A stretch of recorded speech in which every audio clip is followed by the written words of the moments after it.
ইরানের বিরুদ্ধে চলমান যুদ্ধ শেষ করার জন্য যুদ্ধবিরতি সংক্রান্ত একটি সমঝোতা স্মারক প্রায় চূড়ান্তভাবে আলোচিত হয়েছে বলে জানিয়েছেন মার্কিন প্রেসিডেন্ট ডোনাল্ড ট্রাম্প। কাতার, সৌদি আরব, সংযুক্ত আরব আমিরাত, পাকিস্তান, জর্ডান, মিশর, তুরস্ক ও বাহরাইনের নেতৃবৃন্দ ও কর্মকর্তাদের সঙ্গে ফোন আলাপের পর এ ঘোষণা দেন মার্কিন প্রেসিডেন্ট।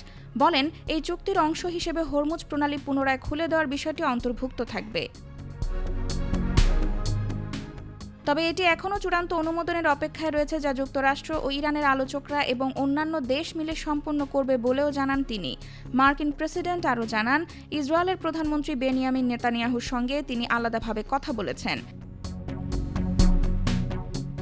ট্রাম্প ট্রুথ সোশ্যালে লেখেন, চুক্তির চূড়ান্ত দিকগুলো ও বিস্তারিত বিষয় এখন আলোচনা করা হচ্ছে এবং শিগগিরই ঘোষণা দেওয়া হবে। চলতি সপ্তাহের শুরুতেই ট্রাম্প সতর্ক করে বলেছিলেন, একটি দীর্ঘস্থায়ী যুদ্ধবিরতি চুক্তিতে পৌঁছাতে সময় দ্রুত শেষ হয়ে আসছে।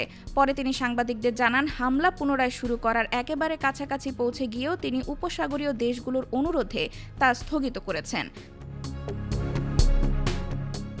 মার্কিন প্রেসিডেন্টের এই বিবৃতি এসেছে এমন সময় যখন পাকিস্তানের সেনাপ্রধান আসিম মুনির শনিবার ইরান সফর শেষ করেন। পাকিস্তান সেনাবাহিনীর বিবৃতি অনুযায়ী সফরটি সংক্ষিপ্ত কিন্তু অত্যন্ত ফলপ্রসূ ছিল।